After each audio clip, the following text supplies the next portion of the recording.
तेरा मुझसे है पहले का नाता कोई, यूं ही नहीं दिल लुभाता कोई।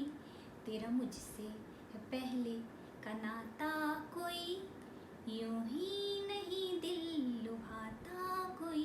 जाने तू या जाने ना, माने तू या माने ना, तेरा मुझसे है पहले का नाता कोई, यूं ही नहीं दिल लुभाता कोई। जी हाँ, गुड इवनिंग, आदाब, सत श्री अकाल, नमस्कार। कैसे हो बच्चों? हमारा एक दूसरे से पहले का नाता ज़रूर होता है, क्योंकि हम बार बार इस धरती पे जन्म लेते हैं ना, तो कहीं ना कहीं हम एक दूसरे से कनेक्टेड होते हैं, प्यार करते हैं दिल से एक दूसरे से। हम बहुत ज़्यादा कनेक्टेड होते हैं, तभी तो लोग इतने अच्छे लगने लगते हैं ना। आप देखो, मैंने अभी ये चैनल शुरू किया, आप लोग मुझे इतने अच्छे लगते हो, इतने अच्छे लगते हो कि मेरा मन करता है कि चैनल के थ्रू नहीं, आपको सामने बिठा के मैं कहानी सुनाऊँ। सच में मैं आप सबसे बहुत प्यार करती हूँ। I love you my children. चलिए, इसी बात में मैं एक कहानी सुनाती हूँ, ठीक है? एक समय की बात है, एक गांव में एक बच्चा रहता था। उसका नाम था इवान। वो अपनी माँ के साथ रहता था, और इवान सिर्फ 7 साल का था। बहुत छोटा था, बहुत प्यारा था, बहुत इनोसेंट था। बट वो लोग गरीब थे, बहुत गरीब थे। इनकम का सोर्स एक ही था उनके पास एक गाय थी, और उसी गाय का दूध निकाल के उसकी माँ अपने और इवान का भरण पोषण करते थे। एक दिन माँ ने कहा कि इवान, तुम इस गाय को हाट पे बेच के आओ। हाट जानते हो आप लोग, हाट क्या होता है? अभी समर सीजन चल रहा है ना, नानी के यहाँ या दादी के यहाँ गांव में जाओ। पता है, गांव में एक ना जैसे मार्केट लगता है ना, वैसे गांव में जानवरों का मार्केट लगता है, उसको हाट बोलते हैं, ठीक है? तो माँ ने कहा कि इवान जाओ, गाय को हाट पे बेच के आओ। इवान चल पड़ा। बच्चा था, छोटा था, नन्हा था। रास्ते में थक गया। थोड़ी दूर जाके एक पीपल का पेड़ था, ठंडी ठंडी हवा चल रही थी, और वो पीपल के नीचे गाय को उसने खूंटे में बांध के और वो बैठ गया। बैठा तो उसकी आँख लग गई, और पता ही नहीं चला दोपहर हो गई थी। जब उसकी आँख खुली तो देखा सामने एक बुजुर्ग आदमी बैठे थे, जिनका ऑरा बहुत ही प्योर था। ऑरा मीन्स आपके बॉडी के चारों साइड जो एक लाइन बनती है ना, उसको ऑरा बोलते हैं। आप अपने मम्मी का पापा को बताना, ऑरा दिखाने के लिए दिखता है, राइट? नहीं तो फिर मैं इसके लिए एक अलग से चैनल बनाऊंगी। इन सब चीज़, एक स्पिरिचुअल बात हो जाता है, ये समझाना थोड़ा अभी मुश्किल है। तो वो बहुत ही प्योर और बहुत ही अच्छे इंसान दिखे इवान को, और बुज़ुर्ग थे। तो इवान ने कहा कि बाबा, आप यहाँ क्यों बैठे हो? तो बाबा ने कहा कि मतलब जो मैं एक मुसाफिर हूँ, मैं यहाँ से जा रहा था, तुम्हें यहाँ बैठा हुआ सोया हुआ दिखा ना, तो मैं भी यहाँ बैठ गया, मैं भी यहाँ सुस्ताने लगा। तो उन्होंने, बाबा ने इवान को पूछा कि इवान, तुम कहाँ जा रहे हो? तो इवान ने कहा कि मैं ये गाय बेचने जा रहा हूँ हाट पे। तो वो जो बुजुर्ग आदमी थे ना, उन्होंने कहा कि इतना दूर तुम हाट पे जाओगे? हाट तो बहुत दूर है, तुम तो अभी यहीं पे हो, दोपहर तो हो चुकी है। तुम एक काम करो, ये गाय मुझे दे दो, इसके बदले ना मैं तुम्हें कुछ देता हूँ। इवान ने बोला ठीक है, आप ले लीजिए गाय। बाबा ने इवान से गाय ले ली, और उसके बदले उन्होंने उसे 4 मैजिक बीन्स दिए। मैजिक बीन्स मतलब बीन्स के सीड। तो इवान खुश हो गया, और बच्चा है, इनोसेंट है, उसे नहीं पता। वो घर आ गया। घर आए तो माँ ने पूछा, इवान तुमने गाय बेच दी? इवान ने कहा कि हाँ माँ, मैंने गाय बेच दी। माँ ने कहा कि क्या मिला उसके बदले? तो इवान ने कहा कि ये मैजिक बीन्स है ना, ये मुझे बाबा ने दिया है, उन्होंने कहा कि ये बहुत मैजिक करेगा, तुम इसे लेके जाओ। माँ को बहुत गुस्सा आया कि एक ही चीज़ मेरे पास थी जिससे मैं थोड़ा कुछ कमा सकती थी, वो भी मैंने इसे बेचने दिया, और इसने क्या किया।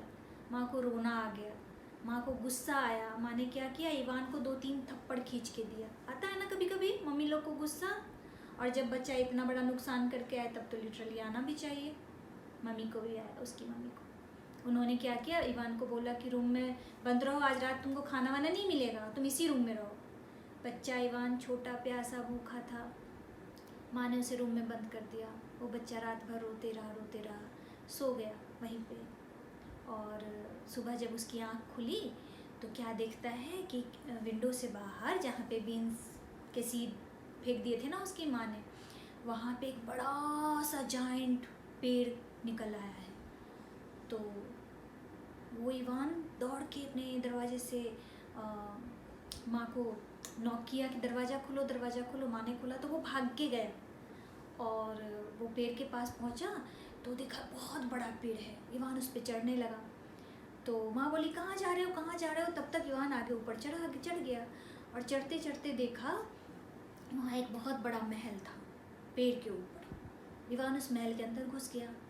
उसने क्या देखा कि वहाँ पे एक बड़ा सा डाइनिंग टेबल लगा है और टेबल के जो चेयर थे उस पे एक बड़ा सा जाइंट आदमी, मतलब इतना मोटा लंबा चौड़ा भयानक आदमी बैठा है। इवान देख के सहम गया और वो एक कर्टन लगे हुए थे, कर्टन के पीछे छिप गया, देखने लगा क्या होता है।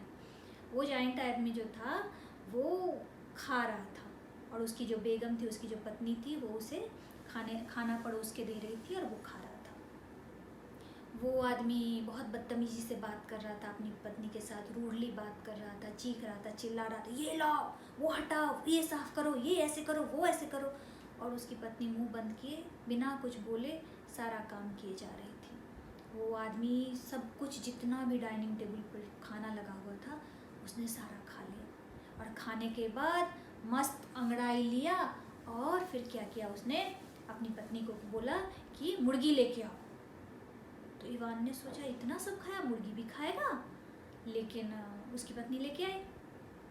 इवान क्या देखता है कि वो जो जाइंट मैन था उसने मुर्गी को ऐसे पकड़ा और पकड़ते ही नहीं कि ऐसे ऐसे गोल गोल 3 बार घुमाया, उसके बाद टक टक टक 3 किया और मुर्गी ने 2 अंडे दिए। वो अंडे सोने के थे। तो वो जाइंट आदमी क्या किया, मुर्गी को साइड किया और अंडे उठाए और उसको लॉकर में रखने के लिए उठ गया। तब तक वो मुर्गी फरफराई और डाइनिंग टेबल के नीचे चली आई। तो नन्हा इवान क्या किया, थोड़ा सा आगे बढ़ के उसने मुर्गी को पकड़ा और वहाँ से भागने लगा। जैसे इवान भागा, जाइंट मैन को पता चल गया, वो भी उसके पीछे भागा। उसने उसके पास एक डंडा था पास में पड़ा हुआ, वो उठाया, उसके पीछे भागा इवान के पीछे। इवान भाग रहा है और वो जाइंट आदमी भी उसके पीछे पीछे भाग रहा है। तब तक उसकी पत्नी जो थी वो भी वहाँ आ गई, वो समझ गई सब कुछ और उसने क्या किया, बच्चे को बचाने के लिए बीच में एक दरवाज़ा था लकड़ी का, वो जाइंट मैन की पत्नी ने उस दरवाजे को बंद कर दिया। भागते भागते नीचे पहुंचा और अपनी माँ को बोला कि माँ एक कुल्हाड़ी लाओ, माँ एक कुल्हाड़ी लाओ। उसकी माँ कुछ समझती उससे पहले उसने मुर्गी पकड़ाया और माँ ने कुल्हाड़ी दिया और इवान फटाफट पेड़ को काटने लगा। पेड़ कटते ही नहीं कि वो पेड़ गिरा और वो महल गिरा और वो जाइंट मैन भी गिरा और पेड़ के अंदर दबने से जाइंट मैन मर गया और उसकी पत्नी भी मर गई। इवान को इस बात का दुख हुआ कि उसने उसकी पत्नी को नहीं बचा पाया जिसने उसकी जान बचाई थी। इवान की जान बचाई थी ना उसकी पत्नी ने। इवान को इस बात का थोड़ा दुख हुआ, लेकिन ठीक है जो भी है। तो फिर क्या हुआ, फिर इवान ने बोला कि माँ कुछ समझती, इससे पहले ये सब कुछ हो गया था। तो फिर इवान ने बोला कि माँ पता है ये मुर्गी ना सोने के अंडे देती है। तो माँ बोली है किसने बताया तुम्हें, कल ने किसी ने मैजिक बीन्स दे दिए, आज सोने के अंडे हो गए। तो बोला नहीं माँ ये सच में सोने के अंडे देती है, ये पेड़ भी वो मैजिक बीन्स के ही हैं। तो माँ ने बोला कि दिखाओ। तो इवान ने उसे नीचे रखा और ऐसे ऐसे घुमाया और बोले टक टक टक, मुर्गी ने 2 अंडे दिए। माँ खुश हो गई। अब उनके पास सोर्स ऑफ इनकम आ गया। अब वो रोज़ वो अंडे बेचने लगे, घर परिवार अच्छा हो गया, सब कुछ हो गया उनके पास। तो इस कहानी से यही शिक्षा मिलती है कि हमें ज़िंदगी में जो भी मिल रहा है ना, उसके लिए गॉड को थैंक यू ज़रूर बोलो, क्योंकि हमारी सोच, हमारी चाहत, हमारी इच्छा लिमिट है, उसकी इच्छा अनलिमिट है, उसकी सोच अनलिमिट है। सोचो ना, इतने बड़े क्रिएटर जिसने इतना सब कुछ क्रिएट किया है, सब कुछ तो उसने बनाया है, हम तो उसके दायरे में आते हैं, तो हमारी सोच भी उतनी होगी ना। इसलिए कहते हैं मन का हो तो अच्छा और मन का ना हो और भी अच्छा। क्यों? क्योंकि जो मन का नहीं होता है ना, उसके मन का होता है, और जो उसके मन का होता है ना, वो सबसे बेस्ट है, उससे अच्छा कुछ हो ही नहीं सकता है। तो इसीलिए जो भी आपको ईश्वर ने दिया है, जो भी भगवान ने दिया है, जो भी गॉड ने दिया है, अल्लाह ने दिया है, उसको एक्सेप्ट करो, खुश रहो, खुशियाँ फैलाओ, प्रेम फैलाओ। ज़िंदगी बहुत सुंदर है, उसको एक्सेप्ट करो। और तुम तो नन्हे मुन्ने फूल हो, तुम्हारा तो पूरा ज़िंदगी खुशियों से भरा है, उसको एक्सेप्ट करो और आगे बढ़ो। और मैं इसी उम्मीद के साथ कल फिर मिलूँगी कि मेरे बच्चे फिर से मेरे पास आएँ, मेरी कहानी सुने, कुछ इंस्पिरेशन लें, कुछ खुशियाँ बांटें, कुछ खुशियाँ फैलाएं। जय हिंद।